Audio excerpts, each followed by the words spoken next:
저희가 드라마를 보는데 이 드라마를 보면서 울기도 하고 웃기도 합니다.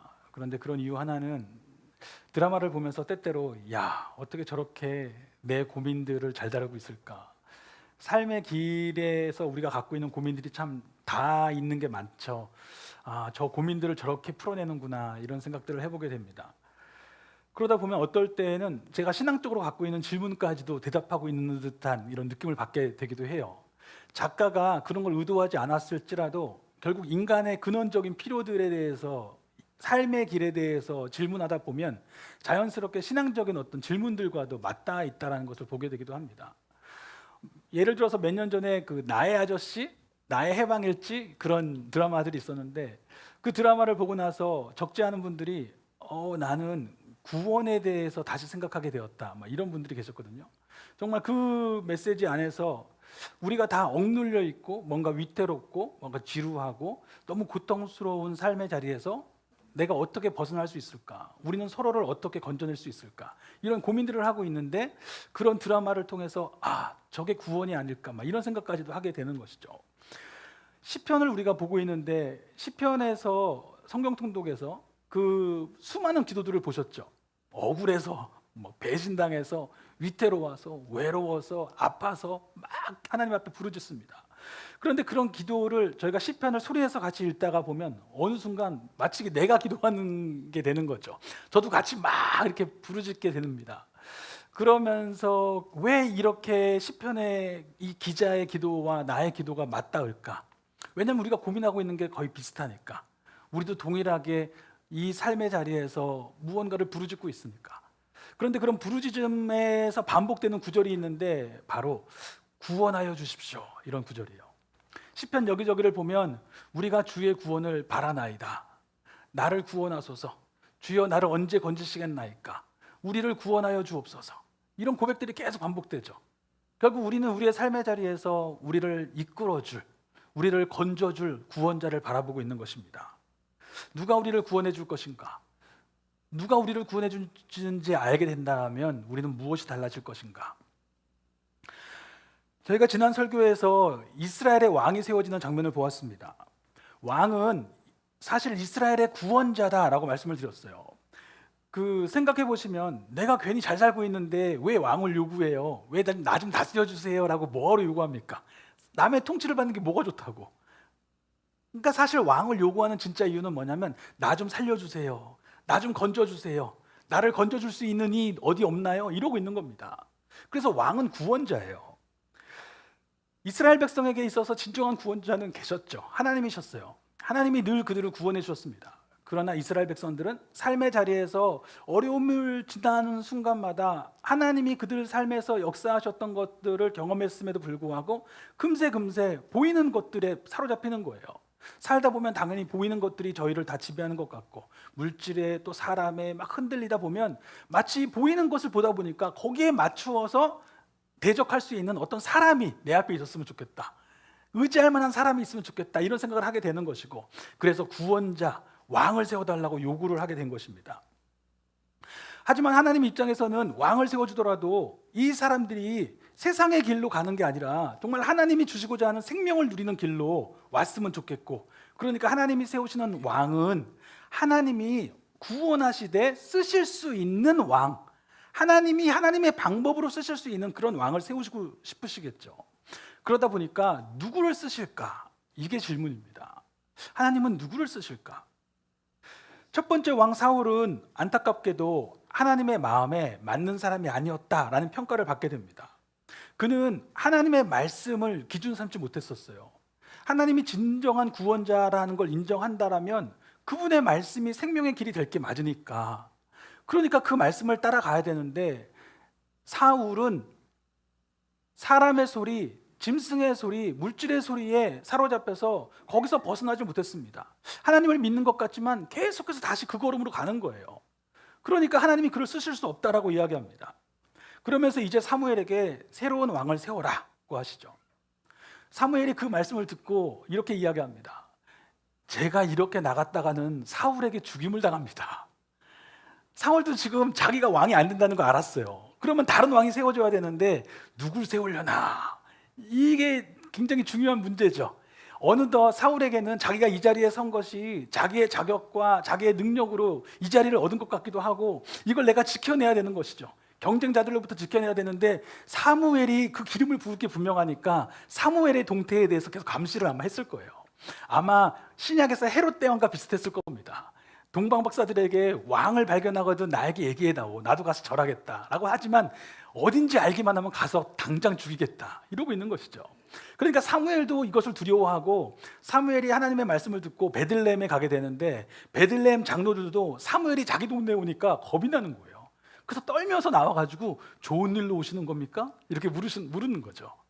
왜냐하면 자기 동네에 왕이 난다라는 얘기를 알면, 누군지 정확하지 않다면 그 동네 다 같이, 이 헤롯 대왕이 그 지역의 2살 이하의 아이들 다 죽인 것처럼 같이 그 마을 사람들 죽일 수 있는 거예요.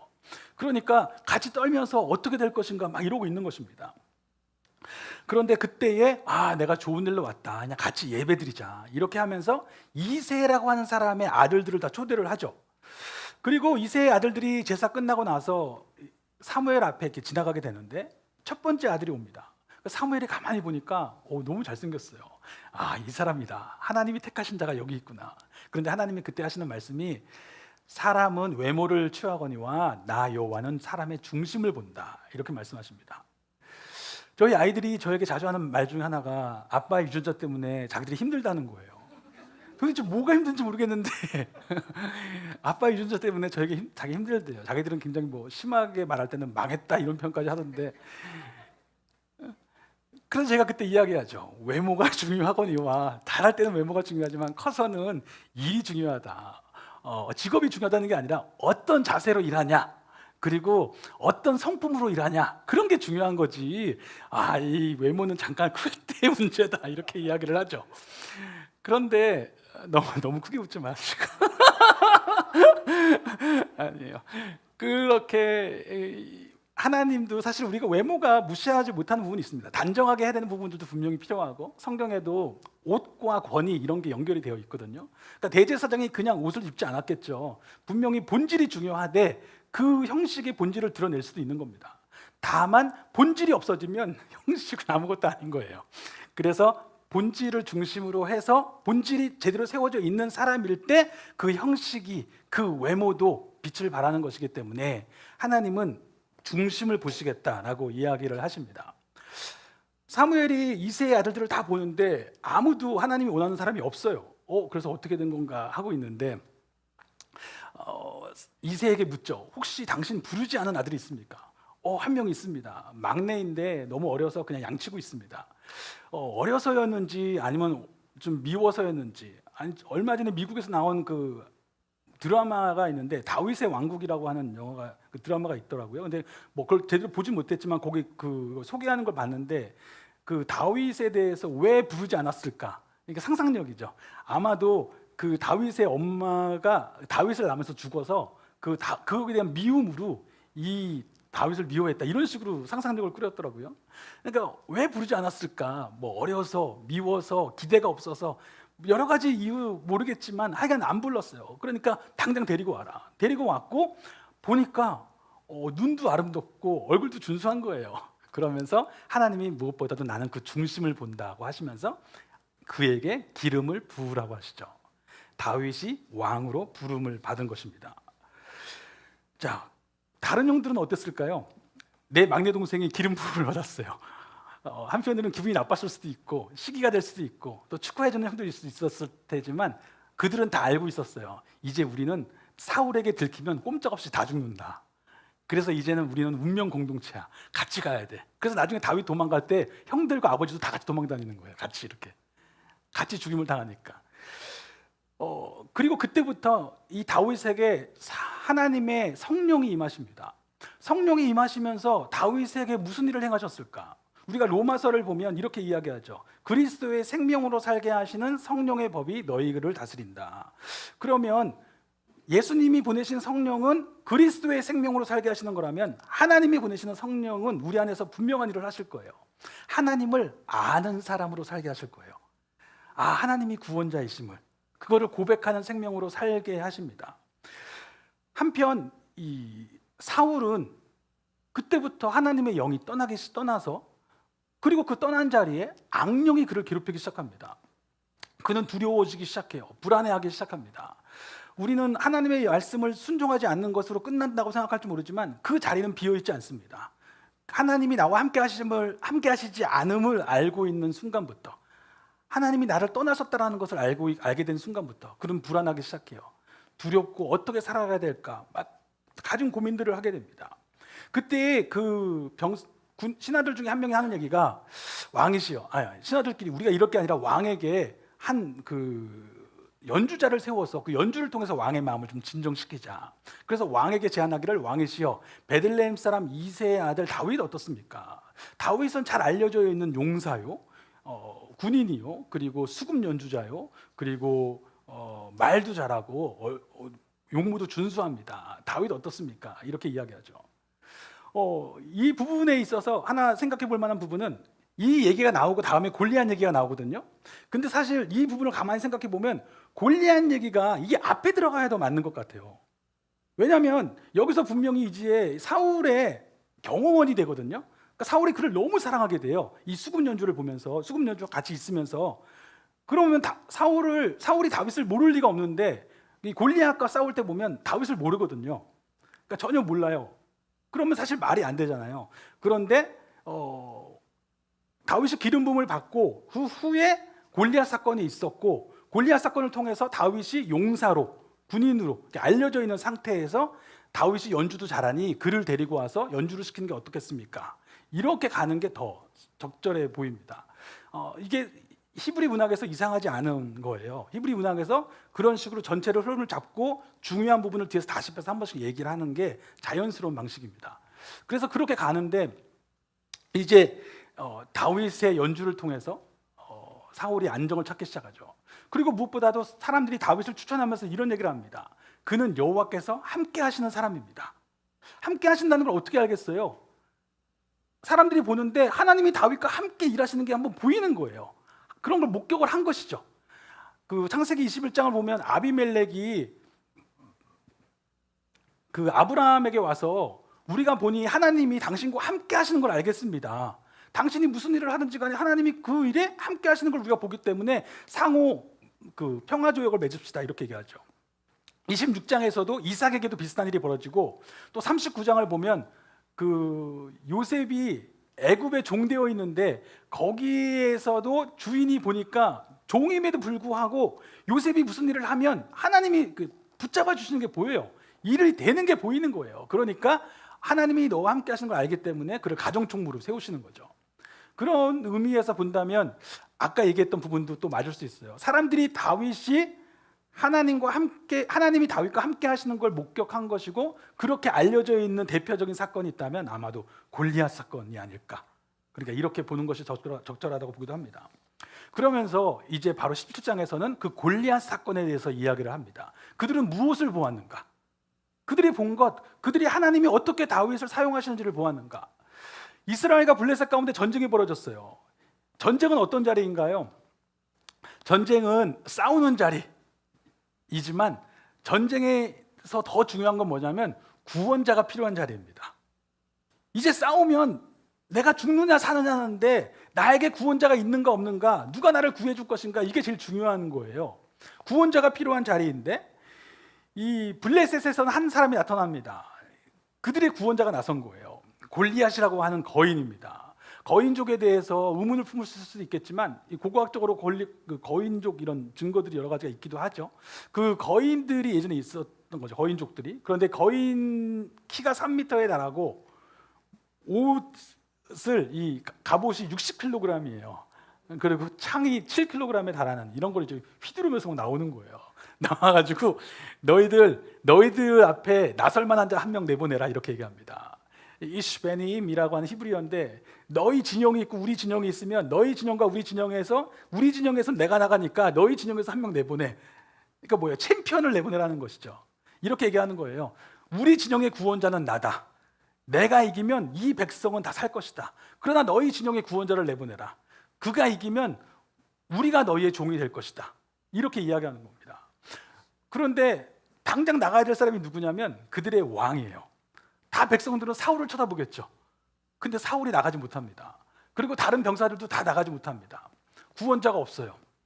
근데 그때에 마침 형을 문안하러 왔던 다윗이 그 광경을 보고 분개하기 시작합니다. 어찌하여 하나님의 백성들을 저렇게 모욕하는 걸 보고만 있습니까? 그러니까 이 군인들이 네가 나갈래? 그랬더니 전혀 겁내지 않는 거예요. 그래서 왕한테 얘기하니까 왕이 부릅니다. 왕에 와서 보니까 소년이라고 하지만 소년이 우리가 생각하는 어린아이가 아니에요. 청소년, 청년쯤이에요. 그러니까 10대 후반, 고등학생에서 한 청년, 대학생 이 정도 수준의 나이라고 보시면 돼요. 그런 청년이 왔어요. 그런데 전투 경험은 없을 테고 아직은. 그래서 네가 나갈래? 그랬더니 정말 나갈 수 있대요. 그러면 내 갑옷 입고 나가라. 그랬더니 이건 너무 안 맞아서 못 입겠습니다. 라고 놔두고 그냥 자기가 평소에 쓰던 물매를 챙기고 강가에 가서 돌 5개를 주워서 갑니다. 이 장면을 보시면서 야, 저런 장난감을 가지고 뭐 하나 이렇게 생각할 수 있는데, 이 고대의 물매는요 전투의 주요 무기예요. 전투에서 고대 전쟁 기록사에 보면 우리나라뿐만 아니라 다른 나라에서도 물매 부대가 따로 있습니다. 물매돌을 생각하실 때 그냥 이렇게 이만 조그만, 내가 그냥 여기서 이렇게 물매할 때 이렇게 조그만 돌 이렇게 생각하시는데, 전투에서 쓰는 돌들은 주먹만한 돌들을 쓰는 거예요. 야구공만한 것들을 담아가다가 막 돌려서 던지면 시속 한 200kg, 200kg이 아니라 200km로 이게 확 날아와서 박는다고 생각해 보세요. 그럼 다 죽는 거예요. 그냥 이게 갑옷을 입어도 그냥 죽는 겁니다. 뼈 다 부러지고. 그래서 물매 부대가 따로 있었어요. 그런데 그럼에도 불구하고 우리는 왜 이 물매에 익숙하지가 않나? 이유는 이게 널리 퍼져 있지 않고 그러니까 흔하게 쓸 수 있는 무기가 아니라는 거죠. 그리고 전승이 안 됐다는 얘기잖아요. 왜 그럴까요? 단점이 명확해서 그렇습니다. 여러분한테 지금 그 물매를 주고 훈련해서 다음 주에 한번 여기서 10m 앞에 있는 거 맞춰봐라. 절대 못 맞춰요. 한 7개월 주면 맞출 수 있을까요? 쉽지 않습니다. 1년? 보통 물매 부대 훈련시킨 고대 기록을 보면 최소 5년이에요. 그리고 어떤 나라는 아이들을 어릴 때부터 그 마을 아이들은 무조건 물매로 훈련시켜요. 그래서 그 마을 아이들은 물매 부대가 되는 거예요. 그러니까 10년 이상을 해야 아주 숙련된 전투에 나갈 수 있는 이런 아이들이 되는 겁니다. 군인들이 되는 겁니다. 그러니까 이렇게 훈련이 어려운 거를 칼은 당장 주면 내일이라도 일단 가서 칼 휘두르다 보면 어떻게든 맞는데, 물매는 아무리 휘둘러도 이게 가지가 않는 거예요. 그러다 보니까 널리 퍼지기가 어려웠었고, 그리고 또 그 대체할 만한 무기들이 많이 있죠. 이제는 당연히 활도 있었고 나중에 총 화약 무기들이 나오니까 필요가 없어진 것이기도 합니다. 하지만 고대에는 굉장히 가성비가 좋은 무기예요. 돌만 주스면 되니까. 그냥 돌만 주스면 언제든 쓸 수 있으니까. 그리고 다윗처럼 목동들에게는 당시에 이것이 그들이 그 당시에 이스라엘 진영에 이 제대로 된 청동 혹은 철기 무기를 갖고 있는 사람이 몇 명 없었어요. 그럼 얘들이 어디서 돌을 구하겠어요? 그냥 막대기밖에 없는 거니까. 그러니 무기를 구하겠어요. 그냥 막대기랑 그다음에 돌 가지고 물매로 이렇게 가성비 좋게 쓰는 겁니다. 그런데 그게 사실 곰과 사자와 싸울 땐 너무 좋은 거죠. 멀리서 내가 가까이 가서 싸워서 이길 수 있겠어요? 멀리서 물매로 곰도 이 주먹만한 돌을 맞으면 같이 아작나는 거예요. 그러고 나서 가서 이렇게 이길 수 있는 거니까. 그리고 이게 섭리죠.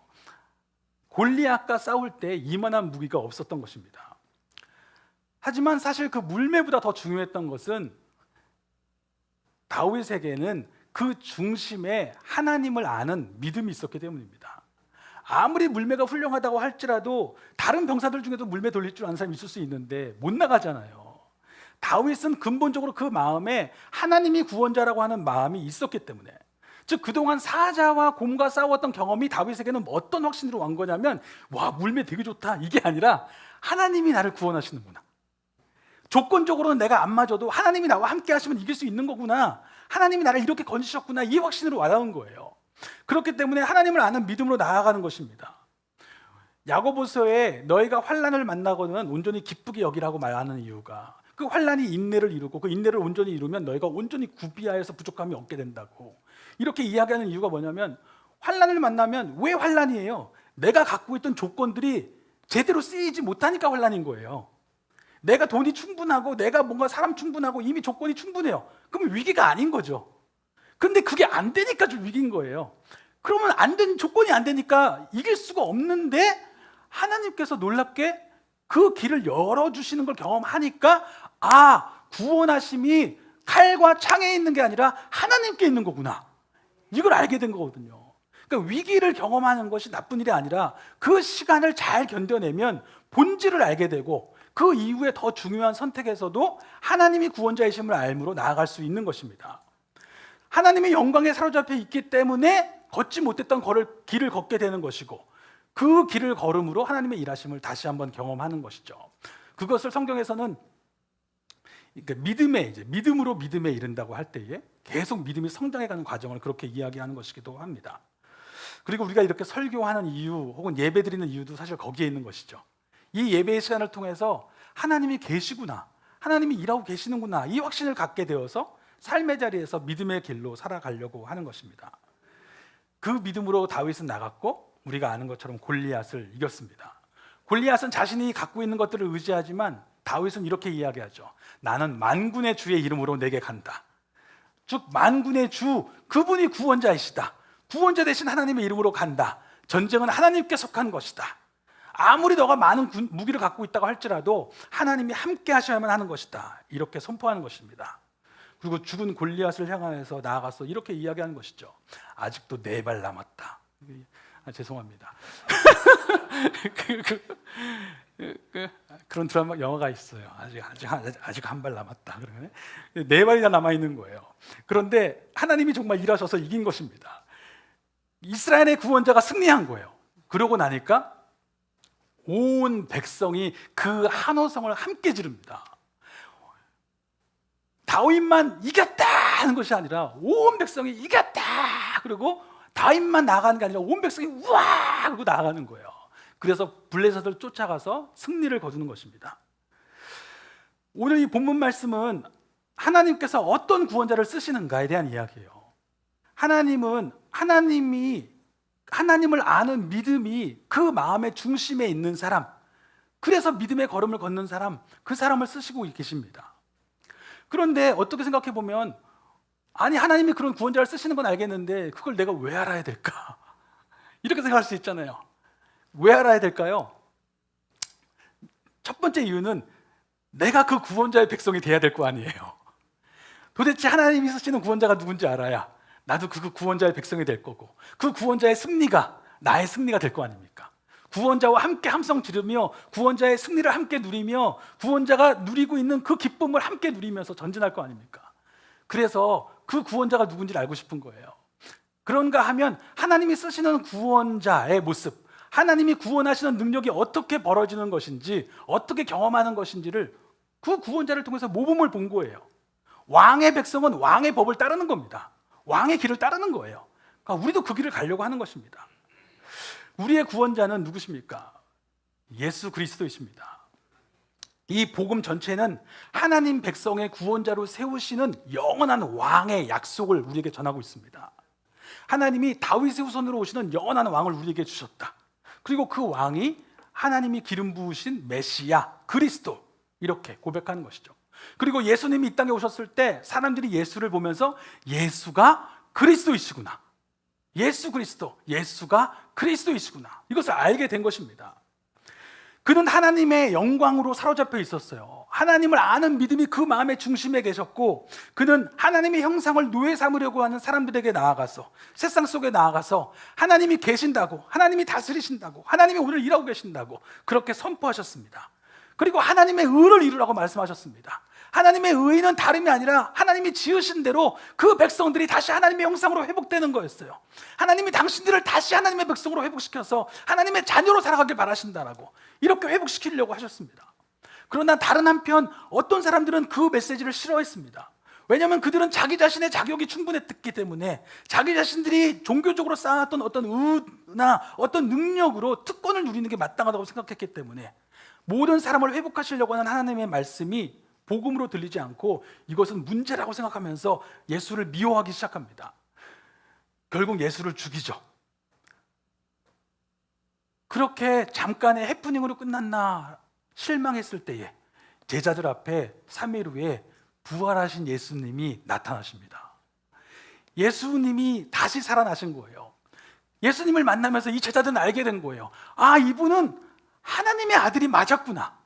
하나님의 아들이 아니고서야 어떻게 죽으면서 다시 일어나시겠어요? 하나님의 아들이시구나. 하나님으로부터 보내심을 받은 자가 맞구나. 아, 그렇다면 이분이 왜 죽으셨지? 그리고 나니까 비로소 예수님이 하셨던 말씀들이 깨달아지는 거예요.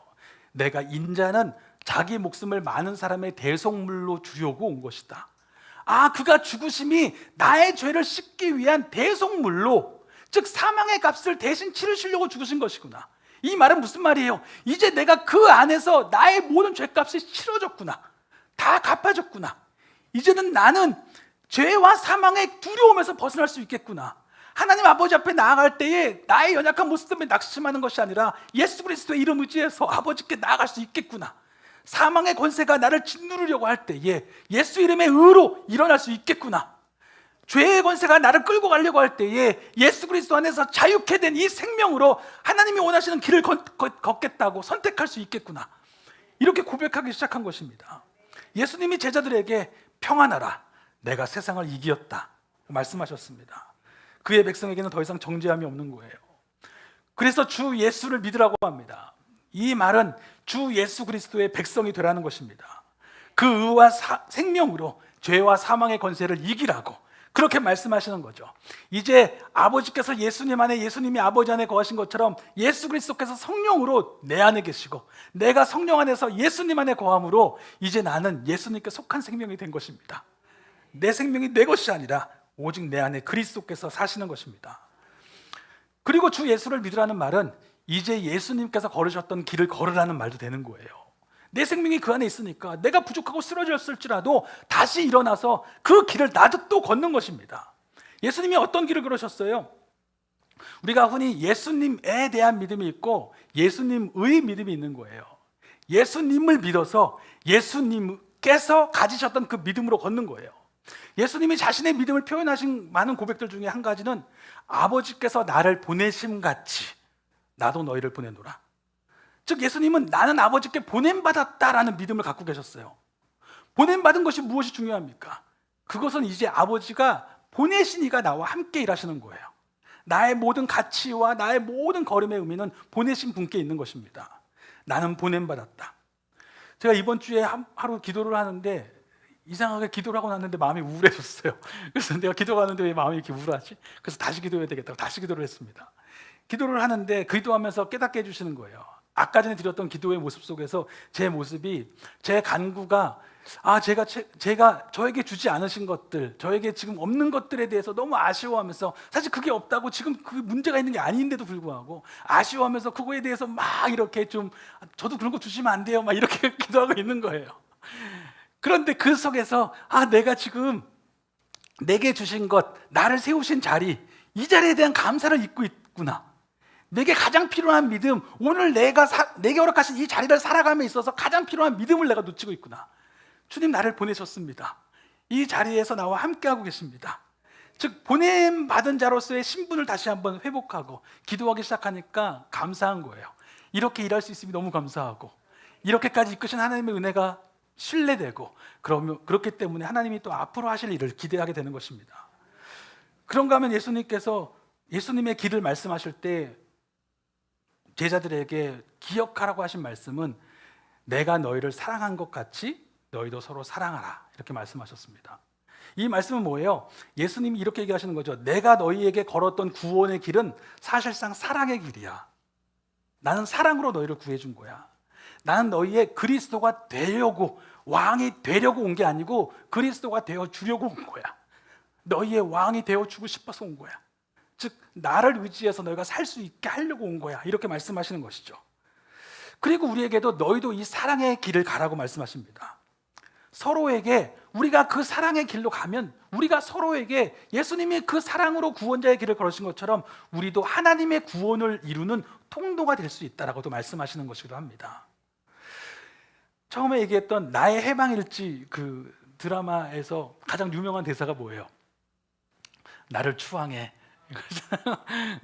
나를 추앙하라 그러죠. 추앙한다는 게 뭘까? 여러 가지 생각을 해볼 수 있지만 그 드라마에서 처음에는 그 단어가 익숙하지 않으니까 뭐지? 막 이렇게 생각했지만 뒤로 갈수록 그것이 분명해졌죠. 추앙은 환대하는 거예요. 추앙은 용납하는 겁니다. 추앙은 응원해 주는 거예요. 추앙은 존중해 주는 거예요.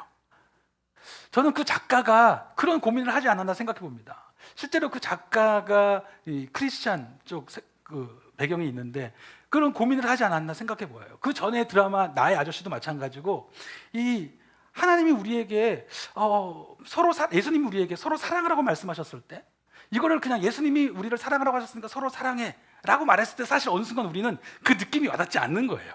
어떻게 해야 되지?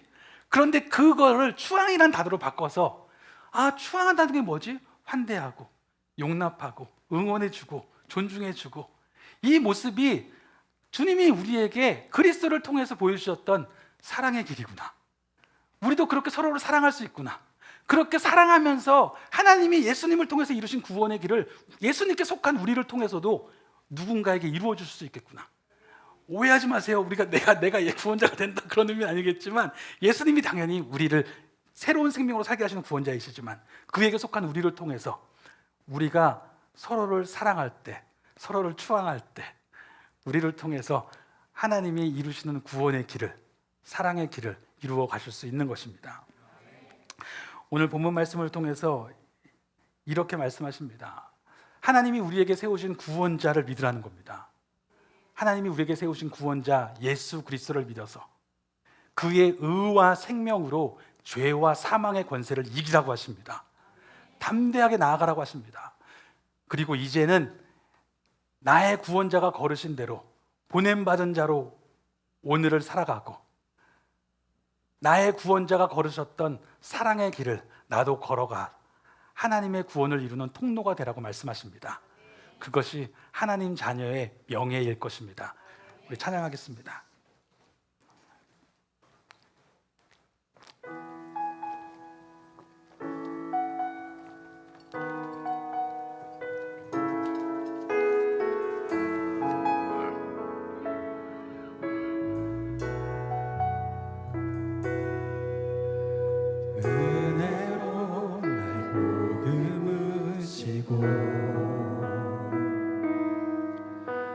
사랑으로 품어주셔도 내 마음 한 자락도 지키지 못하는 이 모습 부끄럽습니다. 따스한 곁을 내어주신 주님 앞에 나아갑니다.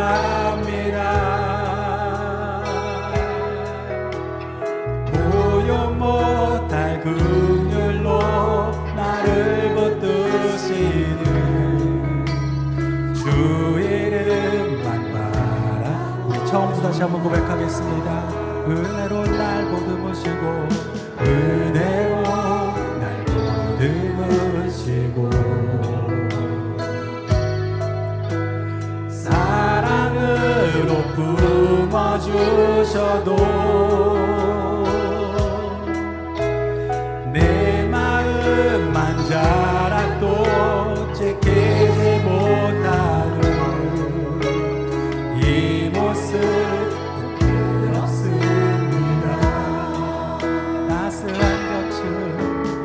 따스한 곁을 내어주신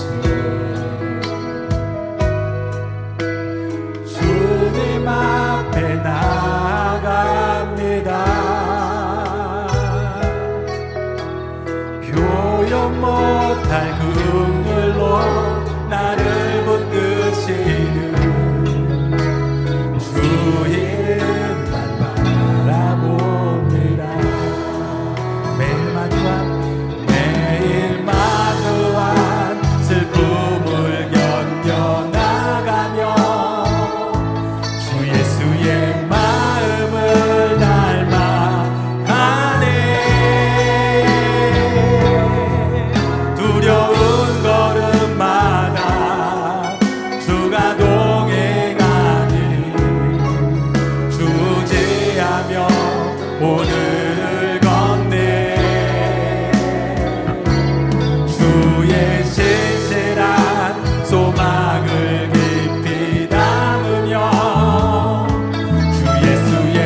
번 더 고백하겠습니다. 매일 마주한